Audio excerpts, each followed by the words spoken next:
नमस्कार, स्वागत है आप सभी का। कंपाउंड इंटरेस्ट की हमारी सेकंड क्लास है।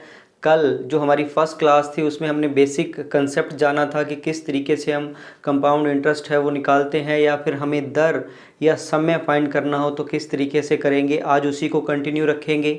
सेकंड कंसेप्ट जो हमारे सामने आता है इस टॉपिक में कि दर हमें अर्धवार्षिक दे रखी होती है, त्रैमासिक दे रखी होती है, या कुछ भी अपने हिसाब से 5 माही दे देगा या 7 माही दे देगा, कुछ भी हमें पूछ सकता है। तो ये किस तरीके से हम इसको यूज़ करते हैं, कैसे हमने क्वेश्चन को सॉल्व करना है, आज की क्लास में हम समझेंगे। अगर कोई बच्चा डायरेक्ट ये वीडियो देख रहा है और उसका बेसिक कंसेप्ट क्लियर नहीं है तो मैं उसको सजेस्ट करूँगा कि पहले इसका फर्स्ट पार्ट देखिए, फिर ये पार्ट देखिए, आपको अच्छे से समझ में आएगा। क्वेश्चन में हमें बता देगा कि जी दर अर्धवार्षिक है, त्रैमासिक है, या कुछ और भी कंडीशन हो सकती है।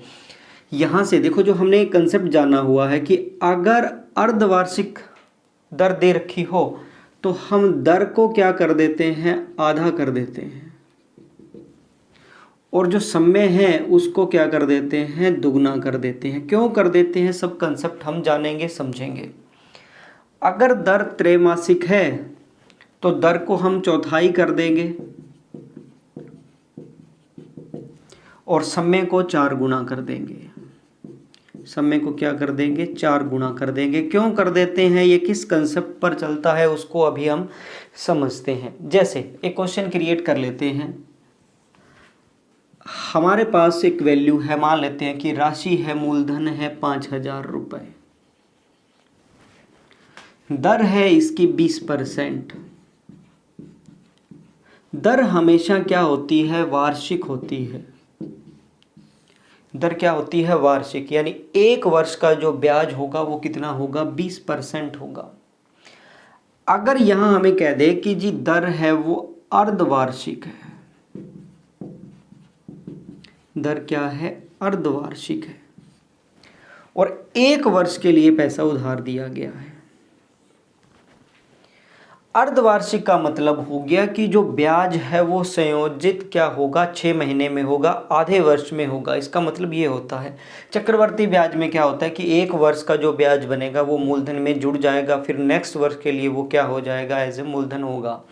अर्धवार्षिक का मतलब हो गया कि 6 महीने बाद अगर 20% दर है, अर्धवार्षिक है, तो 6 महीने की दर आप कहोगे जी कितनी हो जाएगी, 10% हो जाएगी।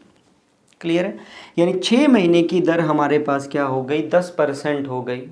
जैसे अब मूलधन मेरे पास 5000 रुपये है, तो पहले जो 6 महीने हैं उसमें दर 10% के हिसाब से इसका ब्याज कितना बन जाएगा, 500 रुपये। यानी 6 महीने का ब्याज 500 रुपये बन गया और मेरे पास टोटल राशि कितनी हो जाएगी, 5500 रुपये हो जाएगी।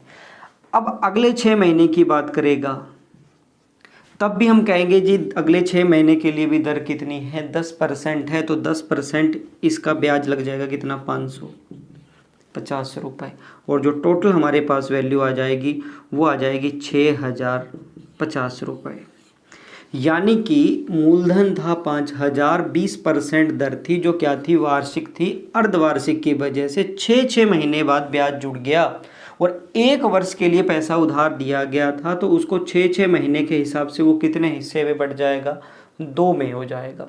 यानी पहले 6 महीने का ब्याज और दूसरे 6 महीने का ब्याज। इसलिए समय हम कहते हैं जी दुगना कर दो। एक्चुअल में समय दुगना नहीं हुआ क्योंकि समय तो एक वर्ष ही था, पर उसके 2 स्टेप हो गए, 2 पड़ाव हो गए 6 महीने के, क्योंकि ब्याज 6 महीने बाद जुड़ता है। इसलिए एक वर्ष में ब्याज कितनी बार जुड़ गया, 2 बार जुड़ गया 6 महीने के हिसाब से। और दर 20% जो वार्षिक थी उसको हम यूज़ कर लेंगे 10% 6 महीने के लिए। इसलिए हम कहते हैं कि दर को आधा कर दीजिए, समय को दुगना कर दीजिए। उसी तरीके से मान लेते हैं कि 12% दर है और हमारे पास समय है 9 महीने, और हमें कह दे कि जी दर है वो क्या है, त्रैमासिक है। त्रैमासिक का मतलब क्या हो गया कि हर 3 महीने बाद मूलधन में ब्याज संयोजित होगा, यानी हर 3 महीने बाद वो जुड़ता रहेगा। ठीक, तो जो 12% दर है वो क्या है, एक वर्ष की है। एक वर्ष की दर 12% है, इसका मतलब एक महीने की दर कितनी हो गई, 1% हो गई, क्योंकि एक वर्ष में 12 महीने होते हैं।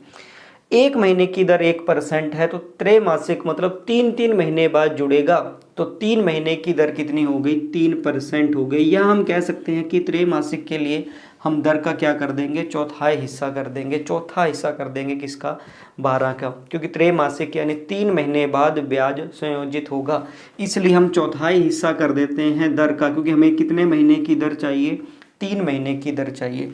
और समय है हमारे पास 9 महीने। अब देखो, इसमें हमें पता है कि 3 महीने बाद संयोजित होगा, तो वर्ष की कैटेगरी में हम कितना यूज करेंगे, 3, क्योंकि 9 महीने में 3 महीने का कितने बार पड़ाव हो जाएगा, कितनी बार संयोजित हो जाएगा, 3 बार, इसलिए वर्ष एज ए हम 3 काउंट कर लेते हैं। एक्चुअल में ये वर्ष नहीं है, ये 3 स्टेप हैं 9 महीने के। या इस हिसाब से भी अगर मैं देखूं 4 गुना कर दें तो 9 महीने का 4 गुना कितना हो गया, 36 महीने यानी 3 वर्ष। मैं फिर से रिपीट करता हूँ, ये 3 महीने 9 महीने से हमने 3 वर्ष नहीं बनाए हैं, एक्चुअल में ये 9 महीने के 3 पड़ाव हैं। अब हम इस पर क्वेश्चन करते हैं, देखते हैं कि किस तरीके से क्वेश्चन हमें पूछे जाते हैं, आप और अच्छे से अंडरस्टैंड कर सकते हो। मेरा कहने का मतलब सिर्फ ये था कि इस चीज़ को रट्टा मत रखिए कि हमने दर को आधा कर देना है, समय को दुगना कर देना है, बस इस चीज़ को समझते हुए करना है। तो देखते हैं किस टाइप के क्वेश्चन इस कंसेप्ट पर बनते हैं। तो क्वेश्चन है आपके सामने कि अर्धवार्षिक रूप से संयोजित एक राशि का 12% की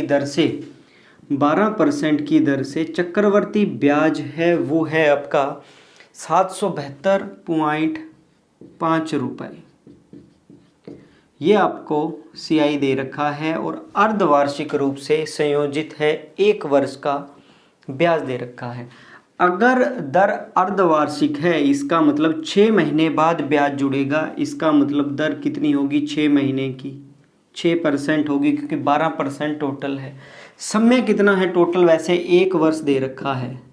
अर्धवार्षिक है, इसका मतलब हर 6 महीने बाद जुड़ेगा, इसलिए एक वर्ष में 6 महीने के कितने पड़ाव हो गए, 2। तो एज ए वर्ष मैं क्या लूँगा, 2। एक्चुअल में वर्ष, फिर से मैं रिपीट करता हूँ, वर्ष एक ही है पर ब्याज 6 महीने बाद जुड़ रहा है, इसका मतलब एक वर्ष में ब्याज कितनी बार जुड़ जाएगा, 2 बार जुड़ जाएगा।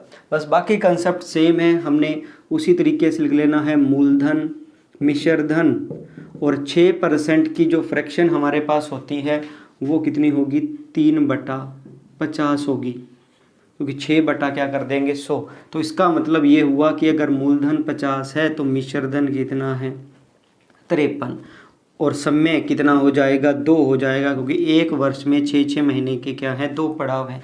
वर्ग कर देंगे तो 50 का वर्ग हो जाएगा 2500 और 53 का वर्ग हो जाएगा 2809। मूलधन हमारे पास 2500 यूनिट है, मिश्र धन हमारे पास 2809 यूनिट है, तो ब्याज हमारे पास कितना हो गया, 309 यूनिट हो गया। हमें जो दे रखा है वो चक्रवर्ती ब्याज यानी CI दे रखा है कितना, 772.5 रुपये, जो किसके यूनिट के बराबर है, 309 के। और पूछा जो हमसे गया है वो राशि पूछी गई है यानी मूलधन, और मूलधन का यूनिट कितना है, 2500 की इससे गुणा कर देंगे ये, तो इसका एक 0 लगेगा और 0 से एक 0 कैंसिल हो जाएगी। इसका टेबल 30 का टेबल अलग पढ़ सकते हैं, 9 का टेबल अलग पढ़ सकते हैं। सॉल्व कर देंगे तो 30 दूना 60, कितना बच गया, 17, और 9 दूना 18 माइनस करोगे तो कितना बच गया, 154, और 30 5 150, 4 बच गया और 9 5 45, यानी किस पर कट गया, 25 पर कट गया। 25 की गुणा 25 से कर देंगे तो 625 और 1 0 है, तो आंसर कितना हो गया, 6250 रुपये। यानी बाकी सब चीज़ें सेम है, हमने फ्रैक्शन लिखनी है, मूलधन, मिश्र धन और ब्याज का यूनिट निकालना है, और जो दे रखा है उसका भाग जो पूछा जाए उसकी गुणा करनी है। बाकी प्रोसेस सेम है, बस ये देखना है कि अगर ब्याज अर्धवार्षिक संयोजित होता है तो दर को हमने आधा कर दिया, क्योंकि 12% है, ये वर्ष की दर है, तो 6 महीने की दर कितनी हो जाएगी 6%।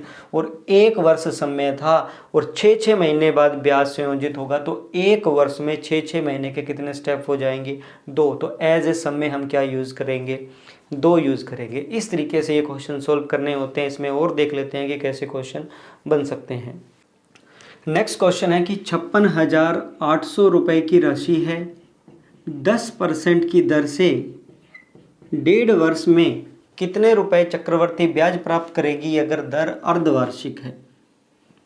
समय दे रखा है 1.5 वर्ष, 10% दर है, 56,800 रुपये है, दर क्या है अर्धवार्षिक है। अर्धवार्षिक का मतलब कि दर कितनी हो गई 5%।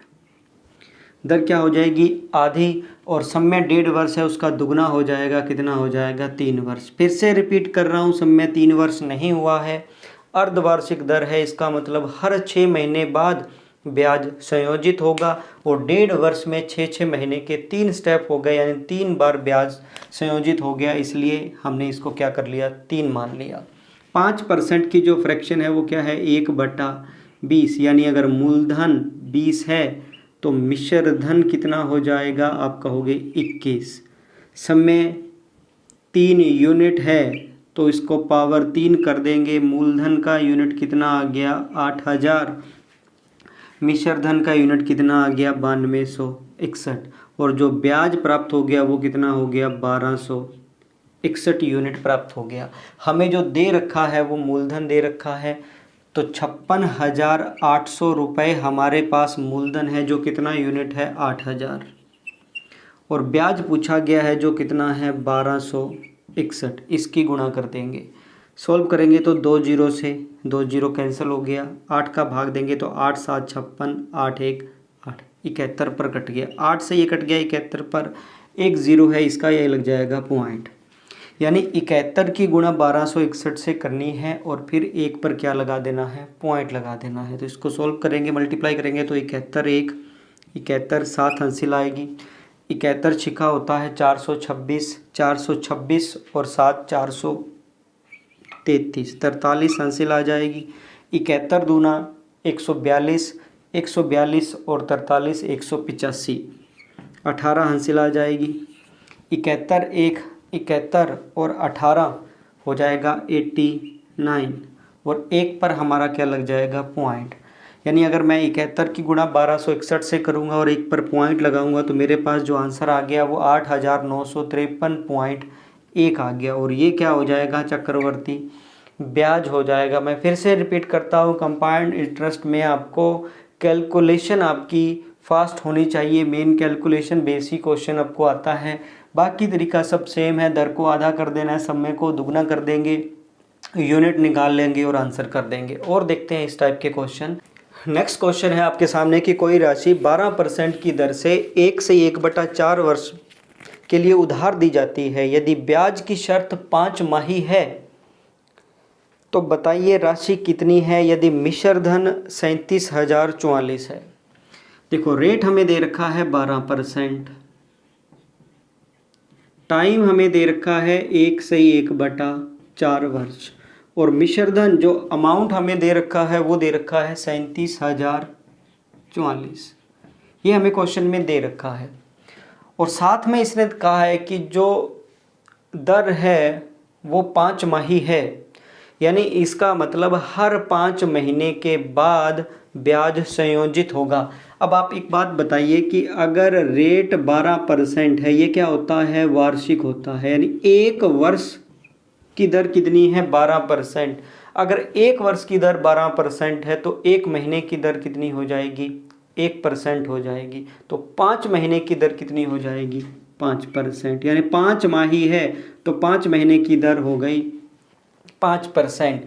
1 सही 1/4 वर्ष, तो ये कितने महीने हो गए 15 महीने हो गए, यानी 1 सही 1/4 यानी 1.25 वर्ष हो गया, एक हिसाब से हम कह सकते हैं 1 वर्ष कंप्लीट और उसका चौथा हिस्सा, यानी टोटल कितने महीने हो गए 15 महीने हो गए।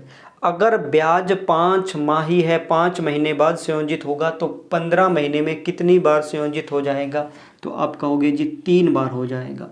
तो समय के लिए हम कितना यूनिट करेंगे, 3 करेंगे। अब सेम है क्वेश्चन, 5% दर है, फ्रैक्शन कितनी हो गई 1/20, यानी अगर मूलधन 20 है तो मिश्र धन कितना हो जाएगा 21 हो जाएगा। समय का यूनिट हमारे पास कितना है 3, तो दोनों में पावर 3 कर देंगे तो उससे ये हो जाएगी वैल्यू 8000 और ये हो जाएगी 9261।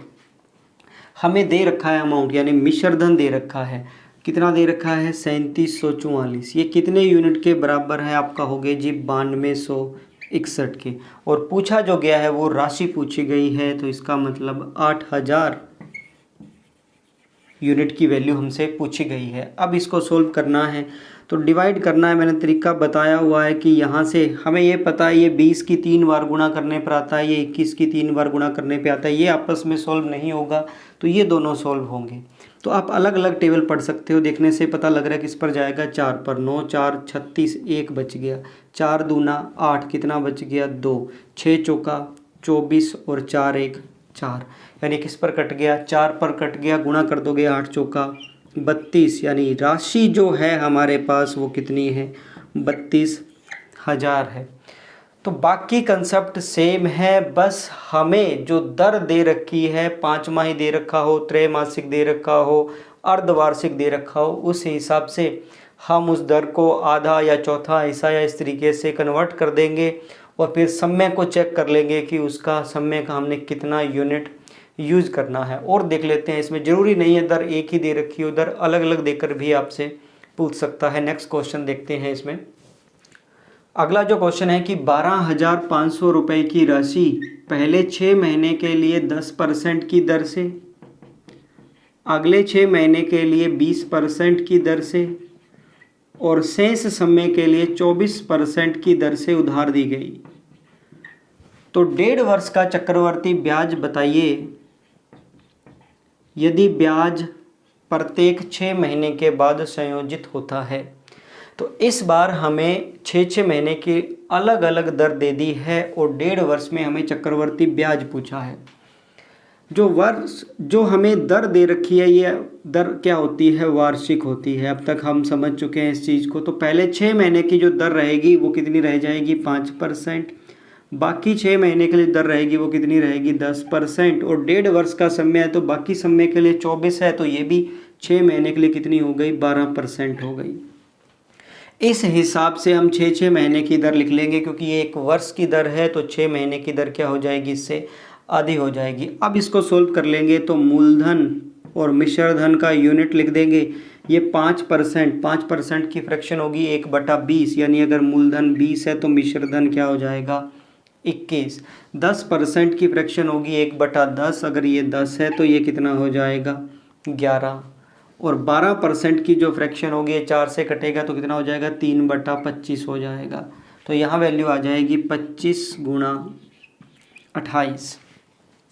इस चीज़ को अब हम मल्टीप्लाई कर लेंगे। एक चीज़ इसमें आप और कर सकते हो, आप इस वैल्यू और इस वैल्यू को आपस में सोल्व कर सकते हो, यानी ये और ये सोल्व हो सकते हैं। जैसे ये 4 पर कट गया कितना आ गया 7, और ये 4 पर कट गया कितना आ गया 5। इस तरीके से ये सोल्व हो सकते हैं और कोई वैल्यू सोल्व नहीं होगी तो इनकी मल्टीप्लाई कर लेंगे।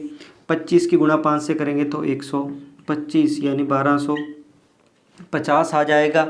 और यहाँ जो मल्टीप्लाई करेंगे उसमें क्या हो जाएगा, इन दोनों की मल्टीप्लाई करेंगे 7 7 दूनी 14, इसकी मल्टीप्लाई करेंगे तो 7 7 और 4 11, 5 और 1 6 और 1, तो वैल्यू हमारे पास जो आ गई 1617 आ गई। अब जो हमसे पूछा गया है वो चक्रवर्ती ब्याज पूछा गया है। तो यहाँ से अगर देखेंगे तो चक्रवर्ती ब्याज जो हमारे पास है 12.5 और 1617 की अगर अंतर हम इसमें करते हैं तो 1300 317 और 50 367 अंतर आ जाएगा। सोल्व करेंगे तो 12,500 जो राशि है वो कितने यूनिट की वैल्यू है 1250 की, और हमें जो वैल्यू चाहिए वो कितनी 367 की चाहिए। इससे ये कट गया, एक ज़ीरो लग जाएगी तो आंसर आ गया 3670 रुपये चक्रवर्ती ब्याज होगा। यानी फिर से मैं रिपीट करता हूँ, वही चीज़ है। यहाँ से आगे आपने फ्रैक्शन लिखनी है, यूनिट बनाना है, जो दे रखा है उसका भाग जो पूछा जाए उसकी गुणा। बस उससे पहले ये ध्यान रखना है कि दर हमें वार्षिक देकर और जो ब्याज संयोजित करेगा वो अलग समय में दे सकता है। तो इस तरीके से इन क्वेश्चनों को हम सोल्व कर सकते हैं। आगे और देखते हैं कि इस टॉपिक में और कैसे क्वेश्चन बन सकते हैं। नेक्स्ट क्वेश्चन है कि चक्रवर्ती ब्याज की किस दर से 2 वर्ष का मिश्रधन मूलधन का 2.25 गुना हो जाएगा। यानी मूलधन का जो मिश्रधन है वो कितना गुना हो जाएगा, 2.25 गुना। यानी अगर मूलधन 1 है तो मिश्रधन कितना हो जाना चाहिए, 2.25 गुना होना चाहिए। कितने वर्ष में, 2 वर्ष में। फाइंड हमें क्या करना है, दर फाइंड करनी है। तो जो पहली क्लास में हमने समझा था वही क्वेश्चन आ गया। यहाँ से अगर मैं ये 2 पॉइंट हटा दूँ तो आप कहोगे क्या, 100 का कितना हो गया, 225 हो गया। कितने वर्ष में, 2 वर्ष में। तो अब याद कीजिए उस चीज़ को, अगर 2 वर्ष है तो क्या हम यहाँ पर अंडर रूट कर देंगे क्या। अगर अंडर रूट करेंगे तो मेरे पास ये वैल्यू कितनी आ गई, 10, और ये वैल्यू कितनी आ गई, 15। यानी 2 वर्ष की वैल्यू थी, ये 2 वर्ष का यूनिट था। अंडर रूट करने के बाद मैं 1 पर ले आया। इसमें हम क्या लगते हैं कि 5 ब्याज बन गया किस पर, 10 पर। और दर निकालनी है तो फ्रैक्शन को परसेंटेज में बदलना, गुणा क्या कर देंगे। 0 से 0 कैंसिल हो गई। आंसर कितना आ गया, 50%। यानी जो दर है वो कितनी है, 50%। मैं फिर से रिपीट करता हूँ, पहली क्लास में जो हमने 3 चीज़ें सीखी थी कि हमने मूलधन और मिश्रधन का यूनिट निकालना है, उसके बाद जो वैल्यू दे रखी है उसका भाग, जो पूछा जाए उसकी गुणा। सेकंड नंबर पर हमने समझा था कि अगर दर देकर समय पूछ ले तो किस तरीके से सोल्व करना है। और थर्ड नंबर पर हमने समझा था कि अगर समय देकर दर पूछ ले तो हमने क्या तरीका लगाना है। तो जो बच्चा डायरेक्ट ये वीडियो देख रहा है वो पहले फर्स्ट पार्ट देखिए, उसमें ये मैं डिटेल से समझा चुका हूँ कि हमने कैसे सॉल्व करना होता है। अब इस क्वेश्चन में क्या था, मूलधन और मिश्रधन कितना गुणा है ये दे रखा था, तो हमें दर क्या करनी थी, फाइंड करनी थी। नेक्स्ट जो क्वेश्चन है कि कोई धनराशि चक्रवर्ती ब्याज की किस दर से 3 वर्ष में अपने आप का 8 गुना हो जाएगी। इस बार कोई भी राशि है वो अपना कितना गुना हो जाएगी, 8 गुना। यानी मूलधन अगर 1 है तो मिश्रधन कितना होना चाहिए, 8। कितने वर्ष में, 3 वर्ष में। तो 3 वर्ष है तो इस केस में हम मूलधन और मिश्रधन का क्या कर देते हैं, क्यूब रूट कर देते हैं। अगर क्यूब रूट करेंगे तो यहाँ क्या आ गई, 1 वैल्यू आ गई, और यहाँ क्या आ गई, 2 आ गई। तो ये 1 वर्ष में मूलधन का यूनिट है और ये मिश्रधन का यूनिट है। तो ब्याज कितना बन गया, 1। 1 किस पर बन गया, 1 पर। परसेंटेज फाइंड करना है तो आंसर कितना आ गया, 100%। यानी जो दर है, दर हमारी कितनी होगी, 100% होगी। बेसिक कंसेप्ट है, हम पहली क्लास में ये चीज़ समझ चुके हैं।